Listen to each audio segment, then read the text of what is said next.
여호수아 6장 25절, 26절. 여호수아 6장 25절, 26절 같이 읽습니다. 여호수아가 기생 라합과 그 아비의 가족과 그에게 속한 모든 것을 살렸으므로 그가 오늘날까지 이스라엘 중에 거하였으니 이는 여호수아가 여리고를 탐지하려고 보낸 사자를 숨겼음이었더라. 여호수아가 그때에 맹세로 무리를 경계하여 가로되 이 여리고 성을 누구든지 일어나서 건축하는 자는 여호와 앞에서 저주를 받을 것이라. 그 기초를 쌓을 때에 장자를 잃을 것이요 문을 세울 때에 계자를 잃으리라 하였더라. 아멘. 하나님께서 여리고성을 심판하셨고 여리고성을 황무지로 폐허로 만드셨으며 여리고성에 있는 모든 어린 아이부터 시작해서 어른까지 다 진멸하고 다 죽이셨습니다. 전부 다 죽이셨습니다. 이 하나님의 역사하시는 방법들을 하나님의 자녀는 꼭 알고 꼭 배워야 합니다. 이 믿는 사람들이나 불신자들이나 그 사람 속에 당하는 상황은 다 겉으로 보기에는 불공평해요. 겉으로 보기에는 누구는 평안하게 살고 누구는 힘들게 살고 누구는 부유하게 살고 누구는 가난하게 살고 누구는 신체의 질병을 끌어안고 살고 누구는 질병이 없고 누구는 계속하여 교통사고가 일어나고 큰 질병이 일어나는데 누구는 한 번도 병원에 입원한 적도 없고 사고를 당한 적도 없고 그래서 우리 눈으로 보기에는 너무나 불공평한 세상이다라고 생각합니다. 하지만 하나님의 공의의 입장에서 보면 전혀 불공평하지 않습니다. 그럼 반드시 여러분이 그걸 아셔야 돼요. 전혀 하나님 앞에서는 불공평한 것이 아무것도 없습니다. 전혀 아무것도 없습니다. 그것은 여러분이 나중에 그리스도의 심판자 앞에 서서 있게 되면 여러분 삶 속에 일어났던 어떠한 고통이나 어떠한 문제든지 하나님 앞에서 불공평한 것은 없었다는 것을 반드시 깨닫게 될 겁니다. 첫 번째 문제는 내 죄로 인함입니다. 두 번째 문제는 내 죄로 인함인데 직접적인 죄보다는 간접적인 죄다 그렇게 됩니다. 내 죄로 인함인데 어떤 죄냐? 하나님께서는 죄에 대한 처벌을 묻고 죄에 대해서 물으시는데 그 죄는 위로부터 최소한 3, 4대까지의 죄를 내게 물으시는 것. 내게 위로부터 3대, 4대까지의 죄를 내게 물으십니다. 그것 때문에 나는 전혀 행하지 않았는데도 질병의 문제가 내게 생기고 영적인 문제가 생기고 또한 이 정서적인 문제와 신령상의 문제와 경제적인 문제와 가정의 파탄을 겪게 됩니다. 하나님의 자녀가 그런 문제를 많이 겪고 기도 생활을 좀 하는 사람들은 그런 가계의 저주라고 그런 것들이 삶 속에 많이 내려오는 것을 억누르게 돼요. 억누르게 돼요. 기도를 좀 쉬게 되면 억눌렀던 것이 다시 표출되면서 이 마귀 역사, 죄로 인한 마귀 역사가 그대로 내 삶 속에 내려오는 거예요. 왜 그런 일이 벌어지느냐? 이 여리고성도 마찬가지. 여리고성에는 어린아이도 있고 청소년도 있고 청년도 있고 장년도 있고 노년도 다 있어요. 거기에 짐승도 전부 다 있습니다. 그리고 죄를 여리고성이 하나님의 심판을 받는 죄가 관영했어요. 죄가 넘쳤는데 세대를 이어서 죄가 넘쳤습니다. 세대를 이어서 죄가 넘쳤어요. 하나님께서 하나님의 사람 아브라함에게 가나안 땅을 약속해 주셨는데 가나안 땅에 대해서 하나님께서 그렇게 말씀하셨어요. 저기가 지금 죄가 지금 관영하지 않았다. 죄가 지금 차지 않았다. 그렇기 때문에 저 땅을 가나안 땅을 심판해서 너에게 줄 수 없다. 그런 내용을 가지고 말씀하셨어요. 죄가 차지 않았어요. 너의 아브라함의 너의 의로움이 가나안 땅의 죄보다 낫지를 않다. 아브라함이 제사를 통해 그렇게 말씀하시고 400년 동안 유구를 하셨어요. 그리고 400년 동안의 가나안 땅에 지금 팔레스틴에 무슨 일이 벌어졌느냐? 죄가 축적이 됐어요. 죄가 축적이 돼요. 할아버지의 죄, 아버지의 죄, 또 자식의 죄, 그 밑에 자식에 대해 손자의 죄가 축적이 돼요. 축적이 돼서 그 다음에 심판이 오게 되었고 그리고 직접적으로 이 여리고성에는 어린아이들이 있어요. 어린아이들이. 좌우를 분간치 못한 어린아이들이 있습니다. 하지만 하나님의 심판의 칼날에서는 어린아이라도 절대 면함을 받지 못했습니다. 뱃속에 있는 아이라도 면함을 받지 못함. 그게 하나님의 공입니다. 하나님께서 위로부터 자식에게로 3대 4대 이상의 죄를 하나님은 물으시기 때문에 그렇습니다. 그러니 내가 내 부모가 지었던 죄로 인하여 내가 고통을 당하는 것은 하나님 앞에서 내 죄로 알고 회개를 해야지 풀어지는 것이지 나하고는 무관합니다. 엄마가 우상숭배해서 내가 고통을 당하는데 나하고는 무관합니다. 아버지가 무당이었기 때문에, 어머니가 무당이었기 때문에, 3대 할머니가 무당이었기 때문에, 3대 할머니가 절을 만들고 지었기 때문에 내가 저주를 받는데 나하고 무관합니다. 내 할머니가 사람을 저주하기를 좋아해요. 저주를 막 퍼부어요. 그러면 자손에게 저주가 그대로 내려가버립니다. 저주하기를 좋아해요. 저주하기를 좋아하면 사람들에게 저주가 그대로 나타나는 경우도 많고, 서로 다툼을 통해서 저주를 하면 저주가 그대로 나타나고요. 그리고 저주한 사람에게는 자손으로부터 3, 4대까지 그 저주가 그대로 강하든 약하든 나타납니다. 그래서 입으로 저주하고 욕하기를 좋아하는 사람들은 신체적인 질병을 당사자가 당연히 저주에 나이 겪고 사람을 욕하고, 그래서 주님께서도 너희가 누구에 대해서 형제에 대해서 나아가라 이 바보야 멍청이야 지옥불에 들어가리라 그렇게 이야기했어요. 그런 죄가 후손들에게로 대물림된다는 것은 꼭 성경적으로 아셔야 여리고성이 죄가 대물림되어서 죄가 쌓여서 어린아이, 태중에 있는 아이라도 다 진멸됐습니다. 니느웨 성도 마찬가지였어요. 요나 선지자에게 40일이 지나면 니느웨 성 심판하리라. 하나님께서 심판하리라고 말씀하셨고, 니느웨 성에는 자우를 분받지 못하는 갓난 어린아이들이 12만 명인가 10몇만 명이 있었어요. 그래도 그들도 심판의 대상에서 전혀 예외가 아닙니다.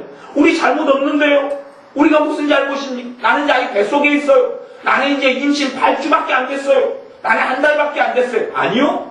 그대로 다 하나님의 심판의 속에 놓이게 됩니다.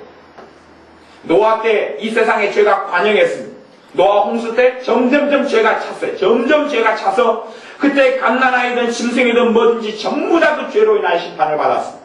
나중에 이 땅에도 하나님의 심판 때 하나님의 재난이 닥쳐올 겁니다. 대환란이라고 그래요. 성경적으로. 환란이 찾아오. 왜 그렇습니까?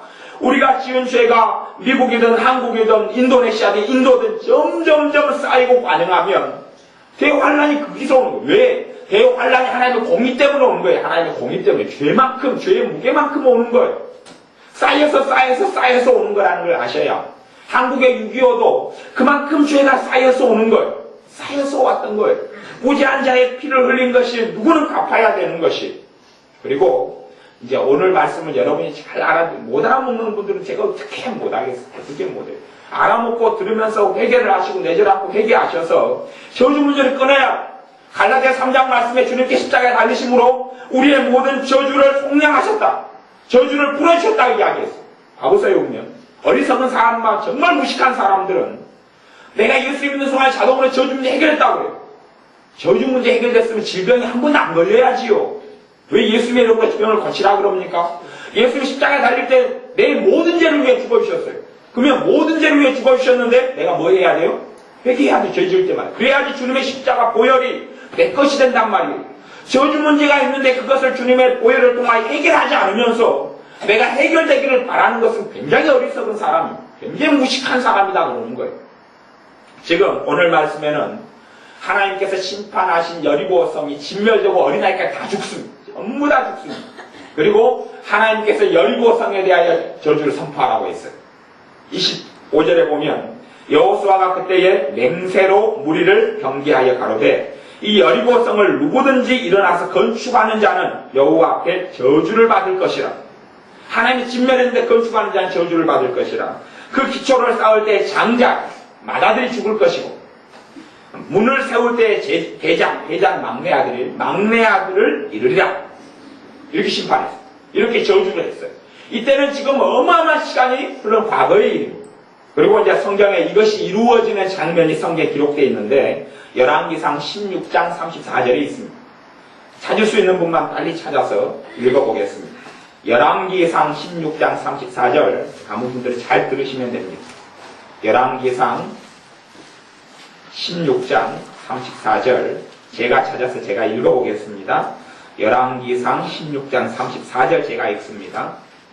그 시대에 베델 사람 히엘이 여리고를 건축하였는데 여리고를 지금 베델 사람 히엘이 건축했어요. 이게 지금 아합 때, 이스라엘족 아합 때에 일어났던 일이니까요. 여호수아로부터 수백 년이 흘렀어요. 수백 년이 흐른 시기예요. 그때 흐른 거예요.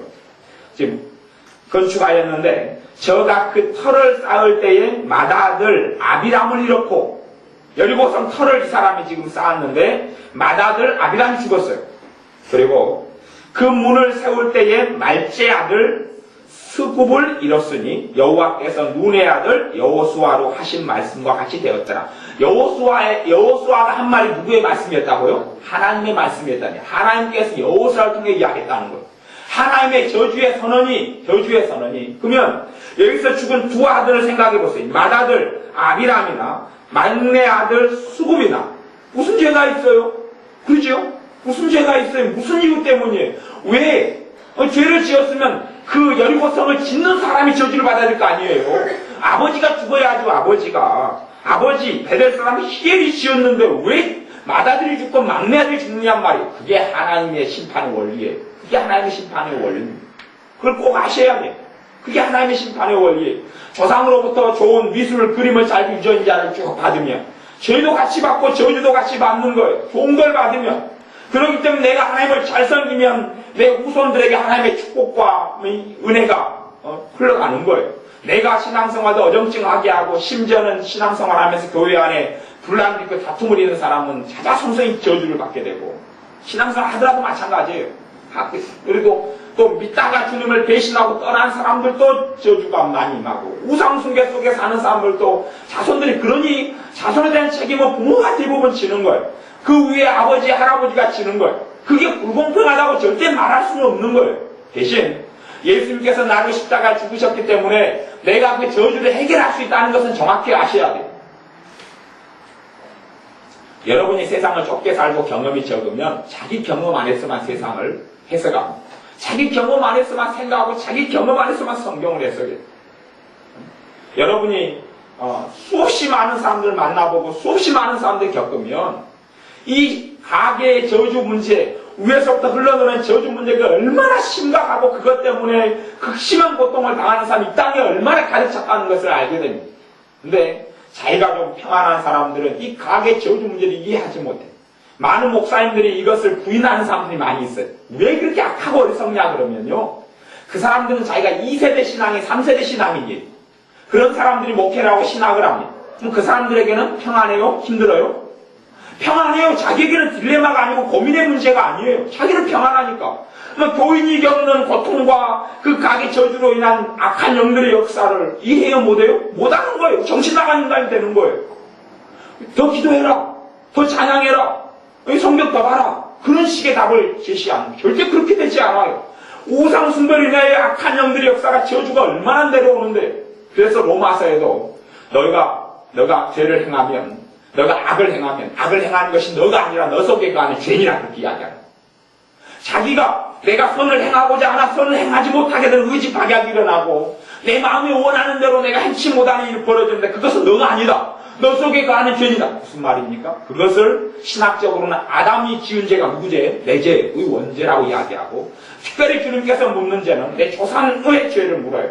3대, 4대까지 조상의 죄를 묻기 때문에 느헤미야가 예루살렘 성벽을 중건하러 갈 때에 자기 죄를 고백합니다. 455년에 그 전에 이미 600년도에 500년도에 지었던 죄, 700년, 800년도에 지었던 죄를 자기가 끌어안고 나와 내 열조가 범죄하였습니다. 회개합니다. 다니엘이 이스라엘 백성이 해방되는 걸 위해 기도할 때 70년이 지난 다음에 기도할 때에 하나님 나와 내 조상이 나와 내 열조가 범죄하였습니다. 회개합니다. 에스라도 그렇게 기도했어요. 우리가 죄지었습니다. 그렇게 하면서 하나님 용서를 구하고 용서를 받습니다. 그것이 하나님의 회복의 역사와 부흥의 역사예요. 그러니 여러분들이 자기의 삶과 다른 사람을 비교해서 절대 판단할 수도 없고 정죄할 수도 없습니다. 절대 판단할 수가 없는 거예요. 제가 아는 어떤 목사님 그래요. 새벽 기도를 10년간 한 번도 안 빠지고 어떻게 했어요? 그분이 목회를 한 이후에 나는 10년간 새벽 기도 한 번 안 빠졌다고 그래요. 그러면 그 정도 의지력이 있으면 그분의 가계와 가정을 보면 그 위에 최소한은 무신론이에요. 최소한은 이 우상 숭배를 안 한 가정이거나 아니면 그 위로 제가 조사를 안 해서 모릅니다만은 제가 아는 상식으로는 분명히 그 위에 부모가 믿었거나 할아버지가 믿었는데 주님을 정말 잘생겼어요. 핍박을 받으면서 잘생겼어요. 그래 그 축복이 오면 첫째 의지력의 축복이 옵니다. 의지의 축복이 와요. 마음먹은 대로 된다는 이야기예요. 마음먹은 대로 돼요. 의지가 약해지지 않아요. 그러니 자기는 결심만 하면 다 되는 거예요. 결심만 하면 다 돼요. 그 축복을 자기는 받았어요. 그러니까 이 목사님은 새벽 기도를 잘 나오지 못하는 성도님들을 공격하고 정죄를 합니다.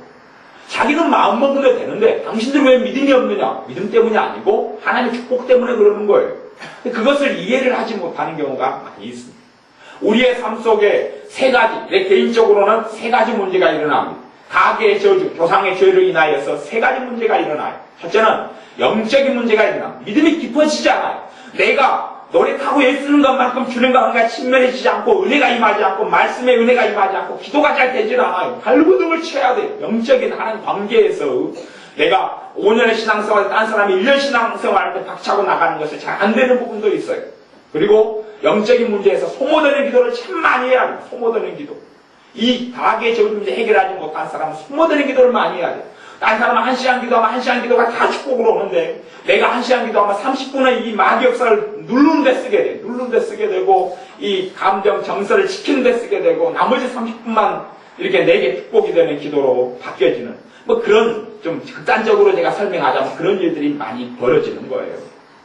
하나님의 자녀의 삶 속에서 조상으로부터 두 아들이 죽잖아요. 두 아들이 죽어요. 자기의 죄가 아니고 아버지의 죄 때문에 죽어요. 아버지의 죄 때문에.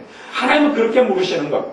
에스겔서에서 이야기하는 것은 이 모세오경과 다른 이야기를 하는 게 아니에요. 에스겔서는 아비가 죄지만 아비가 죽고 그건 영혼에 대한 문제를 이야기하는 거예요. 영혼에 대한 여기 육체에 대한 하나님 저주를 이야기하는 것이고 십계명 제2계명에 뭘 이야기합니까? 십계명 2계명은 성경책 저 뒤쪽에나 이런 데 나와 있어요. 뭘 이야기하냐 하면 이 우상 숭배하고 하나님을 섬기지 않는 죄에 대해서 성경에 제가 제 십계명을 읽어드리면 출애굽 20장에가 있어요. 제가 읽어드릴게요. 나 여호와 너의 하나님은 질투하는 하나님인즉 나를 미워하는 자의 죄를 갚되 아비로부터 아들에게로 3, 4대까지 이르게 하거니와 3, 4대까지 이르게 하거니 죄를 묻겠다. 나를 사랑하고 내 계명을 지키는 자에게는 1000대까지 은혜를 베푸느니라. 하나님을 사랑하는 사람, 하나님의 계명을 지키는 1000대까지 은혜를 베풀어요. 그런데 하나님을 제대로 사랑하지 못하기 때문에 그 은혜가 베풀어져도 약하게 흘러가요. 약하게 흘러가. 여러분이 아무리 깨끗한 물이 한 줄기로 손가락만한 한 줄기로 흘러요. 깨끗한 물이 1000대까지. 부정물은 그냥 이렇게 흘러요. 그러면 그 깨끗한 물이 표시가 납니까? 안 납니까? 표시가 안 나는 거예요. 그러니 이 하나님 말씀을 우습게 하는 거예요. 1000대까지 은혜 베푼다는 거짓말인 줄 알아요. 은혜가 어디 있습니까? 자기가 하나님을 사랑해서 은혜가 흘러가는 게 쥐꼬리만큼 흘러가는데 그러는 거예요. 여러분의 삶 속에서 이 부모가 지었던 죄들이 여러분의 죄로 전가된다는 거 꼭 아셔야. 그걸 끌어안고 여러분이 회개할 때에 여러분이 다른 사람하고 왜 똑같이 못한가? 정서적으로 왜 똑같이 못한가? 육체적으로 왜 똑같이 못한가? 왜 영적으로 똑같이 못한가? 그런 문제가 해결이 되어지는 거예요. 깨닫는 것만큼 그래요. 이게 어려운 말씀이고 단단한 식물이기 때문에요. 제가 1년에 한 차례씩 전하지를 않아요. 이번에 서울에 목금 집회할 때나 전하고 수요일 기도회 할 때나 제가 전하고요. 제가 전한 지 너무 오래됐어요. 왜냐하면 알아들을 귀가 없는 거예요. 주님께서 요한계시록의 2장 3장에는요. 7번씩이나요. 교회에게 초대교회에게 뭘 말씀하시냐면 들을 귀 있는 자는 들을지어다 7번을 이야기하셔요. 들을 귀 있는 자는 들을지어다 알아도 먹어라. 내 백성이 지식이 없으면 망하는도다. 하나님의 자녀들이 원인을 찾지 못하고 이유를 찾지 못하는 거예요. 그러면서 마귀의 공격과 마귀의 침입을 끊임없이 받습니다. 제가요 성경 하나 더 같이 찾아서 사건을 읽어보도록 하겠습니다. 사무엘하 21장을 찾아보겠습니다. 사무엘하 21장. 사무엘하 21장 말씀. 여러분이 성경적으로 하나님이 어떻게 역사하시고 어떻게 역사를 이끌어가신지를 알아야 합니다. 사무엘하 21장.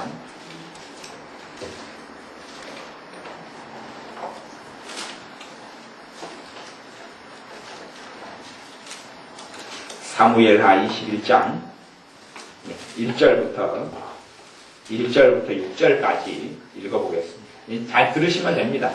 사무엘하 21장 1절부터 6절까지 제가 읽겠습니다. 다윗의 시대에 영부년 3년 기근이 있으므로 다윗이 여호와 앞에 간구하매 여호와께서 가라사대 이는 사울과 피를 흘린 그 집을 인함이니 저가 기브온 사람을 죽였음이니라 하시니라. 다윗의 시대 때에요, 연분연 그 말이 연속해서요 3년이 기근이 있었어요. 그러니까 이 하나님의 사람 다윗이 하나님께 기도했어요. 하나님, 이 백성이 지금 내가 이 백성을 다스리면서 하나님을 잘 섬기고 있고 나도 잘 섬기고 있는데요, 잘 섬기고 있으니 기근이 될 이유가 있어요, 없어요? 없습니다.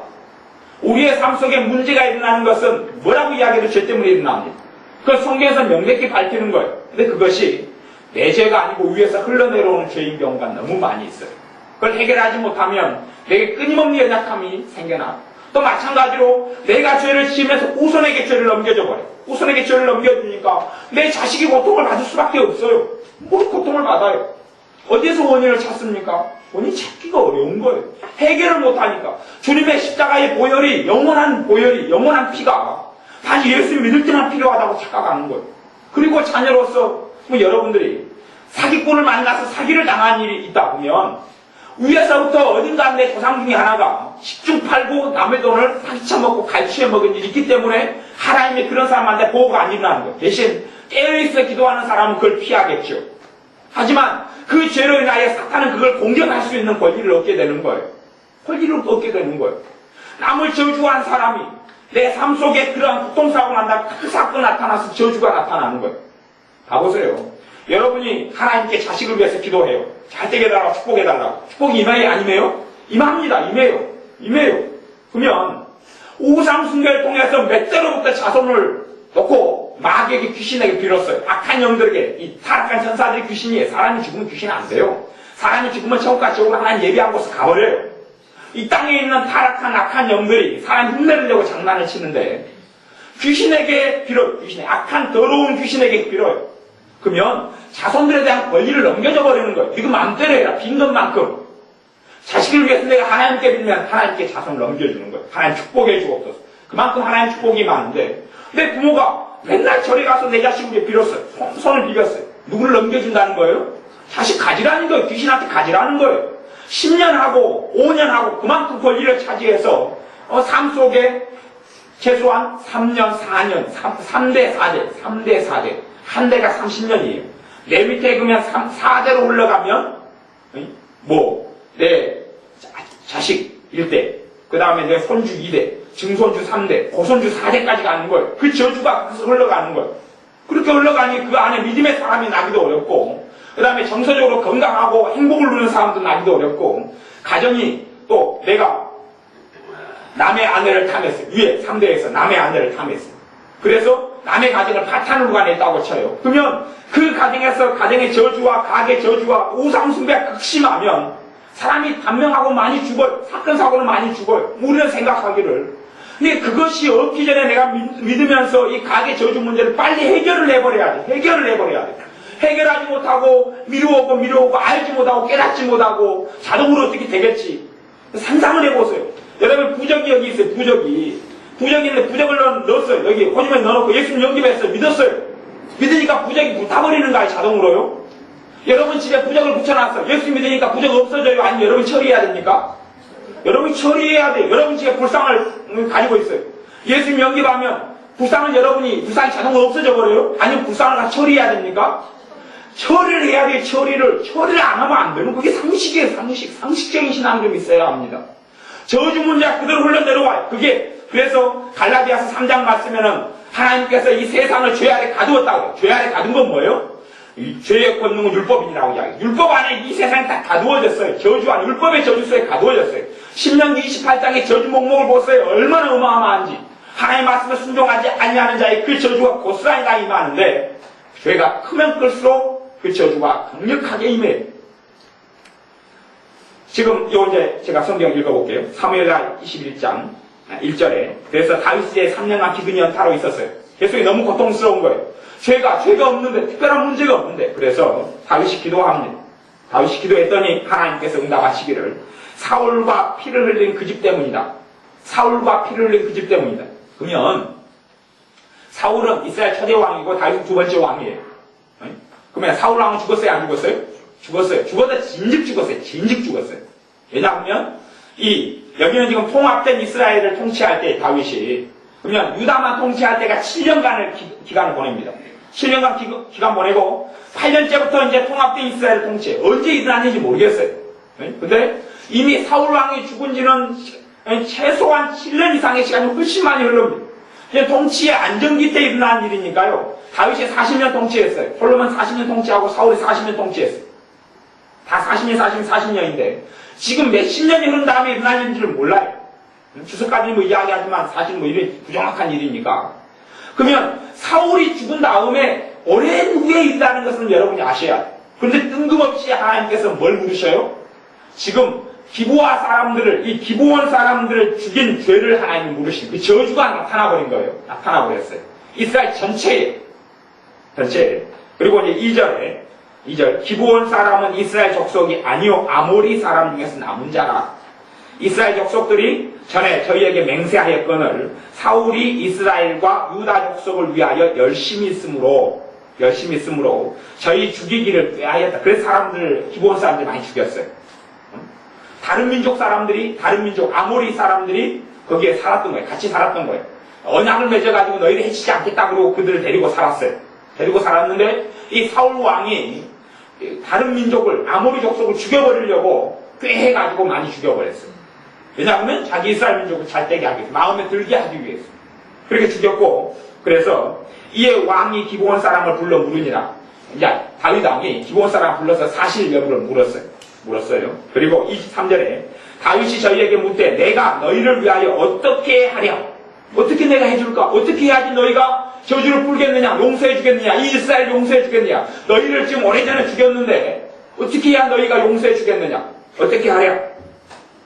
내가 어떻게 속죄하여야 너희가 여호와의 기업을 위하여 복을 빌겠느냐? 어떻게 속죄하여야 여호와의 복을 위하여 복을 위하여 빌겠느냐? 회개의 방법도 여러 가지 있다는 거 꼭 아셔야 합니다. 회개의 방법이 여러 가지가 있어요. 내가 고백만 해가지고 회개가 될 때가 있고요. 그 다음에 야고보서 말씀에는요, 너희 죄를 서로 구하며 그럴 때 회개가 되고요. 그리고 주님의 말씀은요, 너희가 형제에게 원망들 만한 일이 있거든, 예물을 제단에 들다 멈추고 가서 사화하라, 풀어라. 그래야지 용서가 이루어지는 거예요. 이게 말씀마다요, 때마다 상황마다 틀려요. 지금 원망들 만한 일을 저주받을 만한 일을 내가 지금 했다는 이야기죠. 그러면 그거 빌고 해결해야지만이 이 하나님의 용서가 이루어지는 거예요. 근데 많은 사람들은 입술로 고백만, 한치하고 그냥 입대로 고백만 너무 강조하기 때문에 주님의 말씀도 무시해버리는 시대가 되어버렸어요. 이게 안 그래요. 어떤 것은 이렇게, 어떤 것은 저렇게 해야지 하나님의 용서가 나타나는 거예요. 용서가 나타나요. 내게 죄진 자를 내가 용서할 때 내 죄에 대한 용서를 해주는 이 주기도문의 말씀처럼 그런 어떤 조건들이 되어질 때도 굉장히 많이 필요한 거예요. 여기도 마찬가지로 단지 다윗이 하나님 용서해 주세요. 그렇게 해서 용서가 이루어지지 않습니다. 저주 문제가 해결돼야 되는 거예요. 이 기브온 사람을 죽인 문제에 대해서 기브온 사람들이 그 저주를 풀어야 되는 겁니다. 원한을 풀어야 되는 것이에요. 어떻게 하랴? 그랬더니 기브온 사람들이 4절에 기브온 사람이 대답하되 사울과 그 집과 우리 사이의 일은 은금에 있지 않아. 돈으로 해결 안 됩니다. 돈으로 해결 안 되고요. 이스라엘 가운데서 사람을 죽이는 일은 우리에게 있지 아니하니이다. 우리 죽이고 싶다는 거예요. 죽이고 싶다. 죽이게 해달라는 거죠. 왕이 가로되 너희의 말하는 대로 시행하리라. 원하는 거 이야기해라. 죽여주겠다. 그래서 5절에 저희가 왕께 고하되 우리를 학살했다 그러죠. 우리를 멸하여 이스라엘 경내에 머물지 못하게 하려고 모해한 사람의 자손 7. 모해한 사람이 누구예요? 사울왕이에요. 사울왕. 이미 그 사람이 전쟁 때 죽어버렸습니다. 오래전에. 그 사람의 자손 몇 명을 내놔라고요? 7명을 내놔라. 자손이 무슨 책임이 있죠? 하나님의 책임을 물으시기 때문에 그렇습니다. 성경의 법이, 하나님의 법이 책임을 물으시기 때문에 그렇습니다. 그러니 하나님을 전성의 사랑에 천대까지 은혜를 베푸시는 거예요. 그리고 하나님을 미워하는 자, 성경 10개월부터 시작해서 이 하나님 말씀에 어그러진 죄를, 하나님의 말씀을 주님이 그렇게 말씀했어요. 1.1획도 변함이 없이 뭐하리라? 이루리라. 1.1획도 변함없이 이루리라. 구약 따로 신약 따로가 아니에요. 제사제도나 주님의 십자가 안에서 이루어진 것들, 절기들은 다 이루어졌고, 6월절 이루어졌고, 오순절에 성령 강림하면서 이루어졌고 그러지만 이런 말씀들이 그대로 지금도 진리예요. 진리 이어지는 거예요. 이어져요. 그리고 주님의 십자가가 있는 사람들 십자가를 정말 해결하고 자유를 누리는 거예요. 주님이 오셔서 자유케 하려고 오셨다고 그러잖아요. 자유케 하고. 눌린 자를 자유케 하고, 갇힌 자를 자유케 하고, 저주에 갇혔잖아요. 자유께로 오셨는데 주님 때문에 자유를 못 누리고 고통을 당하고 억압을 당하는 게 얼마나 많이 있어요. 여러분 생각해 보세요. 엄마가 무당이에요. 자식이 예수를 믿었어요. 무당으로 역사하는 악한 귀신이 이 예수를 믿은 이 딸에게 역사해요, 안 해요? 하잖아요. 안 보셨습니까? 안 겪었습니까? 무수 역사합니다. 무수 역사예요. 제가 상담하고 사람 만나고 집회 다니고 무수 역사예요. 그건 상식이에요. 엄마가 무당인데 자식이 예수를 믿었어요. 근데 왜 귀신이 역사하냔 말이에요. 귀신이 역사해요. 적게든 크게든 일찍 믿으면 좀 약하게 역사하고요. 그리고 늦게 믿거나 안 믿었으면 심각하고요. 나이 들어가지고 믿어도요. 그 저주라는 것은 별로 떠나질 않아요. 예전에 98년인가 옆에 있는 영락교회에서 집사님이 한 명이 찾아왔어요. 근데 거기는 집안 대대로 절에 주지를 했어요. 그러니까 그 정도 하면요. 다 죽어버립니다. 전부 다 죽어버려요. 제가 여러 그 가정들 만났는데요. 제대로 주지할 정도의 저주가 임하면요. 다 단명이에요. 일찍 다 죽어버려요. 30대, 40대 다 죽어버렸어요. 형제들이, 여러 형제들이 다 죽었어요. 다 죽었고, 그 집사님 한 명만 살아남았어요. 그 집사님 믿는 영락교회, 그 1000명 되는 교회 집사님이잖아요. 그러면 그 집사님의 삶이 예수를 믿었으니까 평안해질 거 아니에요? 그렇죠? 그거 아니단 말이에요. 그 저주가 고스란히 그 집사님에게 다 나타나는 거예요. 다 나타나요. 그래서 불면증 때문에 잠을 못 자고 마귀의 역사, 귀신의 역사 때문에 고통스러워 어쩔 줄 모르는 거예요. 어쩔 줄 몰라요. 그래서 그때 98년에 가계 저주 문제를 자기가 이제 살아남은 거 자기만 살아남았어요. 자기는 살아남았는데 오빠들은 다 죽었어요. 전부 다. 그 위에서 그렇게 하다가 밑에서 형제들이 다 오빠들 주지하다가 다 죽었어요. 한 명에 다 죽었어요. 별병으로 죽고 별사고로 죽고 다 죽었어요. 자기만 살아남았어도 자기가 저주 문제를 자기 이제 자식 결혼해서 자식들도 있죠. 다 내려가는 거예요.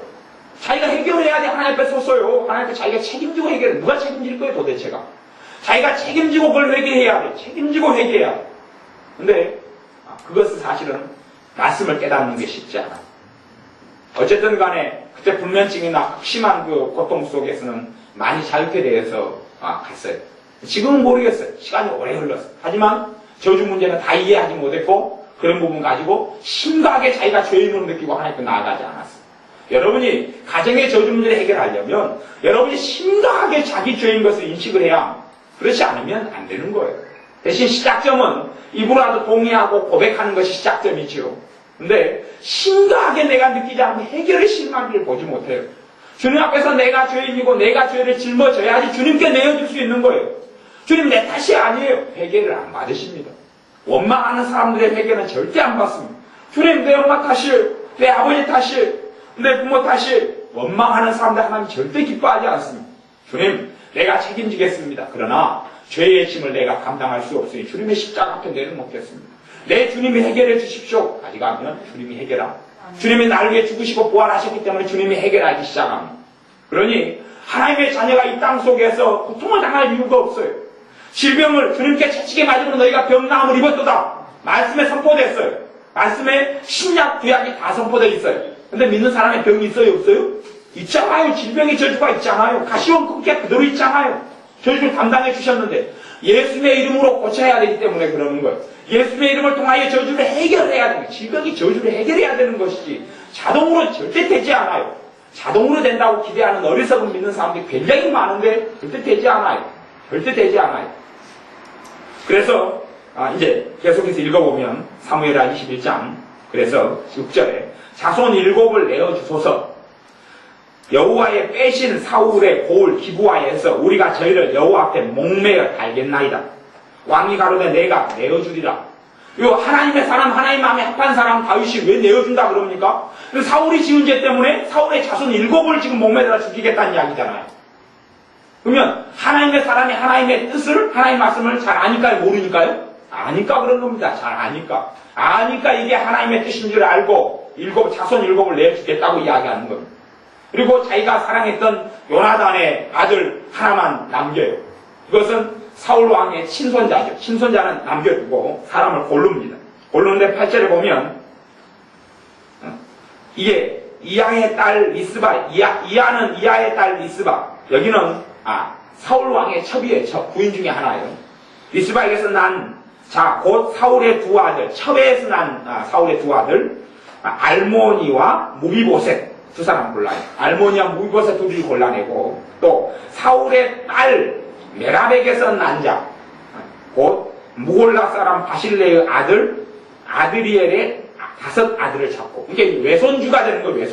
외손주가 지금 좀 컸는데 얼마나 시간이 많이 흘렀어요. 그렇죠? 사울이 죽기 훨씬 전에 죄를 지었으니까요. 근데 사울은 자기 죄 때문에 죽고 자기 죄 때문에 죽고 후손이 여기서 물어서 지금 외손주 5이 지금 매달아 죽고 그 다음에 아들 2이가 매달아 죽습니다. 그러면 아들은 직접 자기 아버지라고 하지만 외손주는 거리가 멀어요? 가까워요? 멀잖아요. 외손주는 거리가 멀잖아요. 외손주는 거리가 멀어요. 근데 왜 외손주 5이 죽느냔 말이에요. 이게 성경이 왜 이래서 이름까지 누누이 기록하고 이렇게 됐는지를 기억을 하셔야 됩니다. 이게 하나님의 방식이 하나님의 공의예요. 그렇기 때문에 사람들이 하나님께 절대 핑계대지 못해요. 내 눈으로 볼 때는 불공평하다 그러지만 그러니 이 땅에 하나님 자녀가 은혜와 진리는 주님께로부터 왔기 때문에 주님의 십자가로 인하여서 이런 저주 문제들을 해결해야 되고 그래서 제가 누누이 일찍 우상숭배는 일찍 쳤고 끝내라. 그리고 내 대에서 우상숭배 때문에 철저하게 회개해서 저주가 내 후손에게 넘어가지 않도록 해라. 살아오면서 자식을 위해 살아놓고도 우상숭배죄를 덤버지로 않아서 그래서 자식들이 믿음 생활도 힘들고 삶이 힘들고 고통스러운 거예요. 그리고 최소한 3대 4대까지 죄는 끌어안고 내가 회개해야 3대 4대까지 끌어안고 회개해야 돼. 3대 4대까지면요 그 위에 조상만 숫자가 몇 명인지 압니까? 나 빼놓고 30명이에요.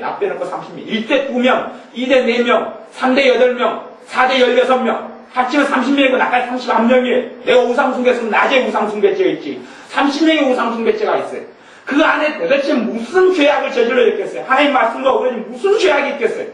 그러니 구약 성경에 이런 모세 오경 같은 신명기 같은 레위기 같은 죄의 목록을 볼 때는요 회개를 하면서 봐야 돼요. 나하고 상관없다. 부모를 저주한 자는 저주를 받을 것이다 그랬어요. 이 잠언에 부모를 저주한 자는 흥암 중에 등불이 꺼지처럼 꺼지리라 그랬어요. 그러면 내 옛날에 힘들고 어려웠던 시대에 부모 저주 안 한 사람이 얼마나 있겠어요? 그러면 그 저주가 그대로 후손에게 임하는 거예요. 부모를 저주한 사람 참 죽여라고 하나님의 뜻인데 부모를 저주하는 것이 저주 안에는 부모를 미워하고 원망하고 한탄하고 이게 다 저주에 들어가는 거예요. 근데 어떻게 하나님의 심판을 모면하게 되냐는 말. 그 윗대에서 그런 일이 왜 없었겠어요? 성경을 읽으면서 율법서를 보면서 율법을 주님의 보혈을 통하여 내가 그 죄 아래 갇히지 않고 자유케 되기 위해서는 그걸 보면서 주님의 보혈이 내게 역사하도록 해야 되고 내가 그 죄를 끌어안고 주님께 나아갈 수 있게 해야 합니다. 그냥 방임하고 방치하는 것이 좋고 옳은 게 아니에요. 암이 있는데 왜 암을 방치를 합니까? 자동으로 고쳐지겠다? 아니요. 예수의 이름으로 고쳐야지 고쳐지는 거지요. 기도를 해야 되죠. 마찬가지. 그런 걸 아셔야 합니다. 그래서 9절에 보면 저희를 기브온 사람의 손에 붙이니 기브온 사람이 저희를 산 위에서 여호와 앞에 목매어 달매 저희 7사람이 함께 죽으니 죽은 때는 곡식 때는 처음 날 곧 보리배기 시작하는 때더라. 이까지 나오면 이제 하나님과 상관없다고 생각할지 모르죠. 그 다음에 3년 기근 여기서 그칩니다. 여기서 그치는데 14절만 보죠. 제가 읽어볼게요. 사울과 그 아들 요나단의 뼈와 함께 베냐민 땅 셀라에서 그 아비 기스의 묘에 7사람의 시신을 내려서 이제 장사했어. 모두 왕의 명도로 조차 행하니라 장사를 지냈어요. 이제 십자가 그래서 나무에 매달아가지고 죽였다가 7명을 내려서 이제 사울과 그 아들 이제 요나단의 뼈와 함께 장사를 지냈어요. 왕의 명도로 행하니라. 그 후에야 하나님이 그 땅을 위하여 뭘 들으시니라? 기도를 들으시니라. 그 후에야 하나님이 그 땅을 위하여 기도를 들으시니라. 그러면 지금 그 땅은 지금 사울 왕이 지금 이스라엘 백성의 왕으로서 대표가 돼가 죄를 행했기 때문에 이스라엘 전체가 당하게 됩니다. 조상은요 대표가 돼서 행하는 거예요. 대표가 돼서 행하는 거예요. 아담이 첫 아담이 넘겨할 때 우리가 다 죄를 지었고 둘째 아담이 주님이 십자가에 죽으시고 내 죄 위에 죽으시니 내가 죽은 것이고 내가 대가를 치른 게 되는 거예요. 히브리서 말씀에는 아브라함이 멜기세덱을 만나서 11조를 드립니다. 그런데 성경에 히브리서에 명백히 기록되어 있기를 아브라함이 멜기세덱 11조를 낼 때에 그의 허리에 있었던 레위도 11조를 낸 것이다 이렇게 나옵니다. 레위는 그분 누구냐? 아브라함의 증손주예요. 아브라함의 아들 이삭의 자식, 에서와 야곱의 12아들 가운데 레위가 나타나요. 근데 히브리서에 아브라함이 11조를 낼 때, 그런 11조를 낸 복을 누구도 받아요? 레위도 받는다는 이야기를 하는 거예요. 레위도 받아요. 훨씬 뒤에 얼마나 뒤에 태어나는데요. 근데 그 허리에 있었던, 조상의 허리에 있었던, 아브라함의 허리에 있었던 레위도 바쳤다고 나오는 거예요. 그래서 제가 이 가계 치유나 가계 저주나 가계 저주의 해결에 대해서 말씀을 전하려면 3박 4일에도 사실은 부족해요. 그러니 이 짧은 시간에 어떻게 이게 다 다룰 수 있겠어요? 최소한 근데 알아먹어야 돼요. 알아먹어요. 기도회 때는 다루니까 그때는 그 정도 듣는 사람은 들어야 되고, 교회 카페에다 실어놓고 mp3로 다 다운받을 수 있으니까 들어야 되고, 그래서 그걸 끌어안고 회개해서 내 삶 속에 내가 어찌하지 못하는 많은 문제들은 극하게 저주 때문에 온 거예요. 내가 그걸 자꾸 겪는 것이, 겪는 거예요. 그것이 성경에 명백하게 반복적으로 기록되어 있는 거예요. 이걸 해결하지 못하고 자기 혼자 힘쓰고 애쓰고 의지로 해결하려고 그러고 답이 없는 것이 저주가 임했으니. 오늘 성경 말씀에 제가 집어넣어버렸죠, 주머니. 여기 지금 본문 말씀에 지금 몇 가지가 있는데, 잠언에서 제가 주보 앞면에다가 실어놨어요. 잠언 4구절을 실어놨는데, 잠언에도 여러 구절에 나와 있어요. 4구절만 제가 실어놨는데, 제가 앞에서 읽어볼게요. 잠언 26장 2절. 까닭 없는 저주는 참새에 떠도는 것과 제비에 날아가는 것과 같이 이르지 아니하느니라. 까닭 없는 저주는 이른다고 이르지 않는다고요? 이르지 않는다. 요 본문이 뭘 이야기하냐고. 이유 있는 저주는 뭐 한다는 거예요? 임한다는 이야기를 하는 거예요, 지금. 이유 있는 저주는 임한다는 거예요. 원망들을 만한 일이 있으면 내가 그것을 해결하지 못하면 그 원망이 저주가 돼서 내게 나타나는 거예요. 그 다음에 잠언 3장 33절. 악인의 집에는 여호와의 저주가 있거니와 의인의 집에는 복이 있느니라. 악인의 집에는 뭐가 있어요? 악인에게 저주가 있다고 이야기하지 않아요. 악인은 뭐에 가요? 집에 가래. 집에 가 누구 산대요? 대가족이 다 이어서 살죠. 자손 대대로 이렇게 최소한 3, 4대까지 저주를 받는 거예요. 그러면 솔직히 한국 사회가 지금 되니까 좀 도덕적인 사회가 됐지, 무엇 천지를 얼마나 많이 겪어왔습니까? 6.25를 겪어왔죠. 다 부산에 피난 갔을 때 공산당이 와서 이 지역까지 다 장악했죠. 그리고 이 여수 같은 데도 이 여순 반란 사건 때 얼마나 많은 사람들이 이 서초등학교에서 또 옛날 우리 교회터 전남벽 건너편에서 얼마나 많이 학살이 자행됐어요. 거기에 우리 조상과 우리 부모가 연관되지 않았었죠. 공산당이 나타나서 누구하고 연관되지 않았겠으면 일제시대 무법천지를 지내는데 무슨 일이 안 벌어졌겠어요. 조선 후기 때 무슨 얼마나 이 사회에 악이 만연했는데, 역사를 좀 공부하면 조선 후기 때 그 사회적인 만연된 악을 알잖아요. 근데 무슨 죄가 연관되지 않았겠어요. 악인의 집에는 여호와의 저주가 있거니와. 잠언 20장 2절 20절. 자기의 아비나 어미를 저주하는 자는 그 등불이 의왕 중에 꺼짐을 당하리라. 아비나 어미를 저주하는 자에게는 이 저주가 임한다고 성경에 반복되어 있어요. 이거 반복된 내용입니다. 잠언 30장 10절. 너는 종을 그 상전에게 해방하지 말라. 그가 너를 저주하고 너는 죄책을 당할까 두려우니라.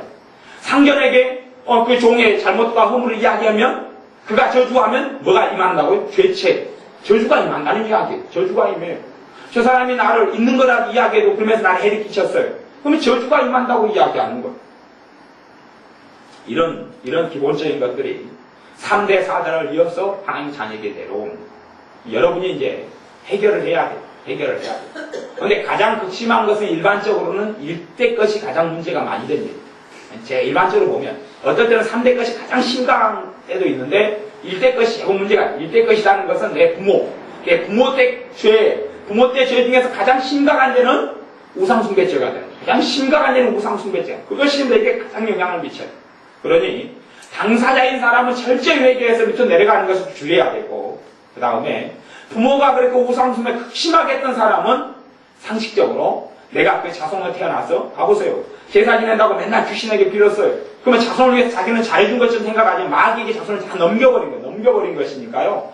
뭐 성격적으로 결함이 일어나고 시체로 결함이 일어나고 사건 사고가 일어나고 질병이 당뇨와 고혈압이 이래 그치지 않고 만성병이 들고 몸이 피곤하고 별 병들이 다 생겨납니다. 그것이 우상숭배 많은 집안에 그 후손이 당연히 예수 믿는 사람, 안 믿는 사람은 내비두고 믿는 사람이라도 그 질병과 문제와 재난이 안 생기는 경우가 어디 있는가 보세요. 특별히 두 종류는 심각한데 장녀, 장손 같은 경우는 굉장히 많이 당합니다. 굉장히 많이 당해요. 이게 자식을 좀 낳을 때도 그냥 한 탓을 낳아버리면 저주가 내려가도 조금씩 나눠 가지니까 견딜만해요. 한 탓은 12명도 낳아버리면 그냥 쫙 나눠 가지니까. 근데 외동 2명, 3명 나와버리면 저주가 한꺼번에 굵직굵직하게 막 흘러가는 거예요. 흘러가요. 그리고 어떤 사람에게 많이 흘러가느냐 하면, 내가 그 부모하고 연민을 많이, 두 가지예요. 너무 집착되어 있어. 너무 연민되어 있거나 두 번째는 너무 미워하거나 증오하거나 그런 두 가지 관계 속에서 가장 많은 저주들이 흘러내려갑니다.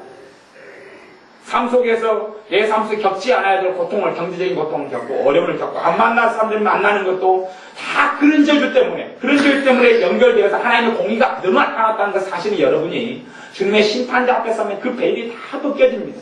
그래서 하나님을 절대 원망하지 할 수 없는 상황이 일어나는 거예요. 하나님께서 물으실 때, 나 성경 못 봤냐? 성경 그대로 적혀 있잖아. 66권 다 가지고 있지. 성경 안 사 있었냐? 안 봤느냐? 그런데 다 물으시는 거예요. 그러니 소경이 소경을 인도하면 구렁텅이에 빠지는 것. 실제적인 문제. 가계 저주는 실제적인 문제. 대신 치유도 멜리 히키나 이윤호 박사님 같은 양반들은 한번 단어적인 걸로 된다면 그렇게 안 돼요. 사람의 마음이 동일해야 회개가 되는 거지요. 내가 인정하고 내 안에 깨닫는 것만큼 깊이 있게 깨닫는 것만큼 회개가 될 수밖에 없어요. 그래서 용서도 과정이라고 그러는 거예요. 용서도. 한번 어떤 사람을 상처를 준 사람을 한번 용서합니다 해서 용서가 어찌 됩니까? 안 돼요. 상처가 크면 클수록 용서를 끊임없이 부단히 이런 것이 7번이나 되어지면서 용서의 과정을 거치는 것처럼 이런 가게 저주를 내가 끌어안고 회개하는데도 시간이 걸려요. 하지만 알면 시작이 반이라고 급속하게 해결되어 나가기 시작합니다. 깨닫고 알고 내가 그러면 내 삶 속에 그래서 사실 실제적으로 겪는 사람들이 1세대 신앙인이 고난이 많다는 게 실제적으로 겪는 거예요. 마귀 역사와 저주를 거기서 해결하니까 거기서 심하게 당하니까 그런데 1세대 신앙인이 그렇게 고통을 받을 이유는 또한 없어요. 1세대는 2세대는 3세대 주님께서 나를 위해 저주를 담당하셨기 때문에 그것을 주님의 십자가를 통해서 주님의 보혈을 통해서 해결을 하시면 돼요. 그래서 육체적인 신체적인 문제, 정서적인 문제, 영적인 문제, 경제적인 문제, 가정의 행복, 내 삶 속에 누리는 것들을 되찾아와야 합니다. 죄를 통하여 저주를 통하여 마귀에게 권리를 내어줬기 때문에 그 권리만큼 마귀들이 역사하는 거예요. 권리만큼 역사하는 지그들이 권리를 조상을 통해 잡아놓고 후손에게 무슨 짓을 어떻게 하겠습니까? 권리만큼 역사하는 거예요. 권리만큼 저주가 임하는 거예요. 그 권리를 누가 찾아와야 됩니까? 이제 내가 당사자가 됐으면 내가 찾아와야지. 조상이 나에 대한 권리를 줘버렸어요. 누가 찾아와야 됩니까? 누가 대신 찾아줍니까? 죽었던 조상이 살아나서 잘못했습니다. 다시 찾아올게요. 그럽니까? 아니요. 내가 당사자잖아요. 당사자가 찾아와야 돼. 당사자가 찾아와서 해결해야지요. 당사자가 돼야지요. 여러분이 어느 집에 이사 가더라도 그 집에 역사하는 더러운 악한 영의 역사는 여러분이 당사자가 돼야지 마귀 역사가 쫓겨나가고 해결도 깨끗하게 됩니다. 여러분이 당사자가 되셔서 하나님 앞에 당사자는 책임자예요. 책임자가 되어져서 주님 앞에 그 죄를 가지고 나가서 회개하고 해결을 해야 합니다. 그런 죄가 만연되면 아무리 자식들이 하나님 앞에서 믿음으로 똑바로 서기 위해 기도 절대 하나님께 안 돌아옵니다. 그 저주가 가득했는데 믿음 생활부터 저주가 임하지요. 가장 큰 복이 주님을 믿고 아는 복인데 어찌 그 복을 누리게 된다 나에게 놔준단 말입니다. 되지 않아요. 저주가 순진하게 믿는 것은 좋은 게 아니에요. 순수하게 믿어야지 순진하게 어리석게 믿으면 안 돼요. 가만 놔도 기도만 하면 다 되지. 저주 문제 해결이 안 됐는데 무슨 기도만 한다고 된단 말입니까? 그걸 해결을 해야 돼. 그러니 여러분의 삶 속에서 이런 문제 해결해야 돼. 이스라엘 백성이요, 주님 십자가에 못 박아 죽으면서 이 죄를 우리와 우리 자손에게 돌리소서. 그 저주를 받아서 70년에 로마의 특수장군에 의해서 예루살렘이 파괴되고 이스라엘이 무너지고, 그리고 이 거의 2000년이 흐르면서 1948년에 이스라엘이 다시 나라 국가가 재건되는 거예요. 2000년 동안 그 저주를 받는 것, 그 사이에 수없이만 학살과 수없이만 유태인의 죽음은 또 뭘로 설명할 거예요? 그 사람을 죽인 사람들이 옳다는 건 전혀 아니지만 그 저주의 역사 때문에 이 유태인에 대한 적군들이 일어날 수밖에 없는 저주가 있다는 것은 기억을 해야 돼요. 그것이 자기들이 저주가 선포한 저주예요. 자기들에게 돌려달라니. 주님도 그랬어요. 이 죽은 아벨의 피로부터 제단 옆에 죽은 선지자 제사장 스가랴의 피까지 누가 감당하리라? 이 세대가 감당하리라. 다 위에서 아벨의 피부터 몰아쳐가지고 주님의 그 세대에게 쏟아부으리라. 그렇게 되는 거예요. 우리 하나님의 자녀 속에 죄가 중첩되면 내 삶이 얼마나 비참하고 공고하고 힘들 줄 아셔야 돼요. 그러면 당연히 그렇게 살아갈 수는 없잖아요. 딴 사람은 30분 기도할 때 하나님의 은혜를 많이 누리고 사는데 그 사람 5시간 기도해서 30분 기도한 사람이 누릴 걸 못 누려요. 얼마나 불쾌합니까 내 입장에서는. 가장 불공평만을 탓하고 있을 수는 없어요. 내가 해결자가 돼서 해결해야지. 내가 해결자가 돼서 해결해야 돼. 그런 죄를 끌어안고, 제가 모를 때는 다 그냥 3대, 4대까지 내려오면 무슨 죄를 지을지 몰라. 성경 죄 목록을 읽으면서 그 부분을 하나님께 나아가서 회개하셔야 됩니다. 그러면 아무 상관관계가 없을 것 같아요.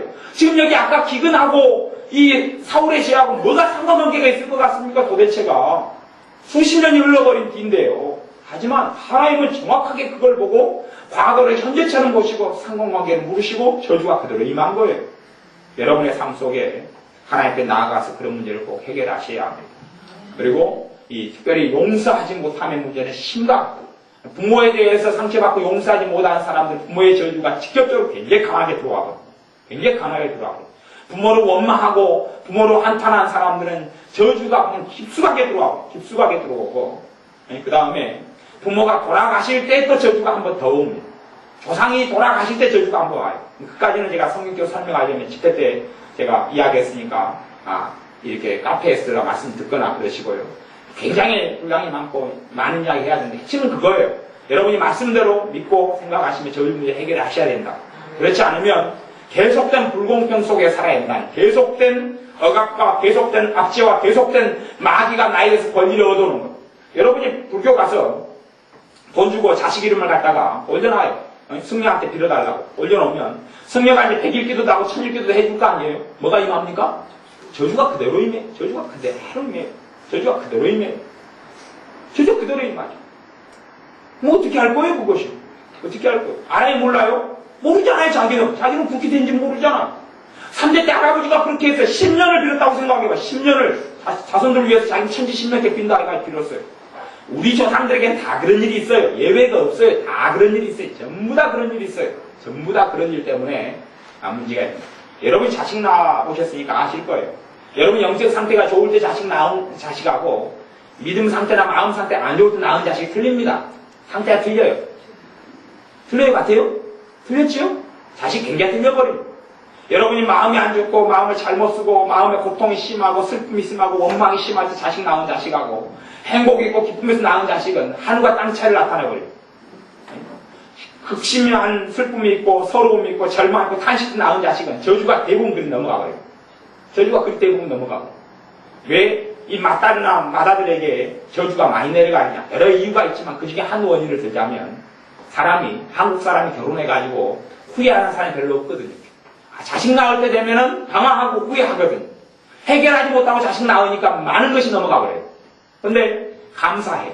남편 만난 것 감사하고 결혼생활 한 감사. 그리고 자식 낳아. 별로 넘어가지 않아. 그렇기 때문에 하나님께서 범사에 감사하라고 교회에 하나님의 자녀들에게 이야기하는 거예요. 그걸로 저주를 많이 끊을 수 있는 방법들이 성경가 많이 있는데 엄마하고 한탄하고 서로하면서 자식을 낳았어요. 그러니 비참함 속에서 그냥 미움과 증오 속에서 나왔어요. 미움과 증오 속에 나오니 너희가 너희에게 진짜 용서하지 않으면 하늘에게 천국께서 너희를 용서하지 아니하시리라. 미움과 증오 속에서 그 시어머니를 미워하든지 동서를 미워하든지 올케를 미워하든지 증오 속에서 자식을 낳아요. 자식이 증오 속에서 저주 속에 나가지고 어릴 때부터 아프고 어릴 때부터 고통스럽고 어릴 때부터 정치의 문제 일어나고 시체의 문제 일어나고 극심한 사건 사고가 끝이질 않고 이게 막 중첩돼버리면 너무 복잡하게 흘러가는 거예요. 너무 복잡. 내가 증오하는 시기에 자식 낳았고 우상숭배도 가정에 심했고 남편 거든 남편 집안이든 내 집안이든 간에 그러면 이건 감당할 수 없는 일이 벌어지는 거예요. 그러니 하나님의 자녀인 여러분들이 원망하고 미워하고 용서하지 못한 걸 철저하게 처리하셔야 돼요. 하나님께 용서하시고 회개하셔야 돼요. 안 그러면 천국께서 너희들을 용서하지 않아요. 우리를 도와주실 수가 없고 보호해 주실 수가 없는 거예요. 두 번째는 특별히 내 아버지, 내 부모님 때 그리고 내가 우상숭배에 동참한 것은 철저하게 회개하셔야 돼요. 철저하게 회개하셔야 돼요. 그 심각한 나만을 살리고자 하는 게 아니에요. 후손을 살려야 되는 거 같이. 철저하게 회개하셔야 돼요. 철저하게. 우상숭배에 참여한 죄, 절에 간 것들, 또 손비빈 것들, 사주관상 본 것들, 점한 것들, 구단 것들, 제사 지는 것들, 심지어 물 떠놓고 빌었던 것들, 또 단전호흡 했던 것들, 인도에 요가했던 것들, 다 그것이 막 길을 받아들이는데 귀신들을 막 불러들이는 것, 집안의 삶 속에 불러들이는 것. 그런 것들 철저하게 이런 것도 회개하죠. 내가 지금 우상숭배죄를 말할 것도 없어요. 내가 새로운 거 만들어내는 거예요. 만들어내가지고 이제 나 때로부터 몇 대까지요? 4대까지 주겠다는 거죠. 4대까지 주겠다는 거예요. 그럼 내 자식들이 재고 많이 터지고, 그 다음 밑에는 조금씩 그냥 줄어들어 가죠. 4대째 가서 거의 소멸되고 없어지기 때문에 그 저주가. 여러분들이 그걸 알고 당사자가 했던 것은 철저하게 회개하셔요. 당사자가 했던 건 철저하게 회개하셔요. 그리고 부모가 했던 것 속에서 여러분은 동참을 많이 해요. 또 부모는 여러분이 살아있을 때 많이 했기 때문에 여러분 보면서 빌지요. 보면서 빌어요. 그러니 저주가 더 극심하게 일어나요. 우상숭배, 제사, 또 이단 종교에 참여한 것. 이단 종교에 참여하면 위에서 하면은 말씀이 뿌리가 내리지 않고 믿음이 이상한 방향으로 자꾸 흘러내려가. 그런 게 있어요. 그런 게 있어요. 그런 잘못된 대로 그렇게 흘러가. 그러니 여러분들이 그런 걸 안고 주님께 나아가서 여러분 당사자가 되셔서 해결하십시오. 그러면 전혀 무관한 것들이 풀려지기 시작합니다. 전혀 상관없는 것 같은 것들이 풀려지기 시작합니다. 하나님은 원망할 건 하나도 없습니다. 하나님의 말씀 진리고 1.1획도 변함이 없어서 주님의 말씀대로 1.1획도 변함이 없이 다 이루리라. 다 이루어지는 말씀이 되어집니다. 주님께서 다 이루신 것, 십자가에서 이루신 것은 그리고 이 말씀들이 그대로 죄 아래 세상에 다 갇혀있고 우리는 주님의 보혈을 통하여 주님의 십자가를 통하여 저주 아래 죄 아래 갇혀있는 우리가 해방될 수 있다는 것을 꼭 믿고 아시기 바랍니다. 기도하겠습니다. 아버지 하나님, 내 백성이 지식이 없어 망하는도다 말씀하시고 소경이 소경을 인도하면 구렁텅이에 빠질 뿐이다고 말씀하셨사오니 이제는 주님이 말씀하신 대로 들을 귀가 있게 하여 주옵소서. 듣는 귀가 생겨나게 하여 주시고 얼마나 내 삶 속에 심각하게 겪고 있는 많은 것들이 아무런 상관없이 아무런 관련 없이 일어나는 것들 같지만 하나님이 보여줄 수 없는 저주 속에서 일어났던 일들인 것을 깨닫게 하시고 알게 하셔서 내가 책임 당사자가 되어서 하나님께 나아가 문제를 해결하게 하여 주옵소서. 기도할 때에 조상들의 우상숭배, 조상들의 살인, 미움, 증오, 거짓말, 탐욕, 탐심, 남의 것을 갈취하고 또한 여러 가지 말할 수 없는 우상숭배의 종류들마다 동참하고 참여하고 낙태하고 사람을 이 원한을 사게 하고 이간질하고 사람에 대해서 거짓말하고 무수히 많은 죄들에 대하여 우리가 주님의 말씀을 읽고 깨우칠 때마다 들고 나가서 회개하며 처리하여서 하나님의 자녀로서 하나님의 자녀의 권세를 누리게 하시고 내가 너에게 평안을 주노라 하는 말씀이 내 삶 속에 정말로 진리로 이루어지는 것을 누리는 자녀들 되게 하여 주옵소서. 성령님께서 사랑과 희락과 화평과 오래 참음과 자비의 양성과 충성과 온유와 절제의 열매들이 주렁주렁 내 삶 속에 맺어주시는 것을 누리는 자녀답게 살게 하여 주옵소서. 예수님의 이름으로 기도하옵나이다. 아멘.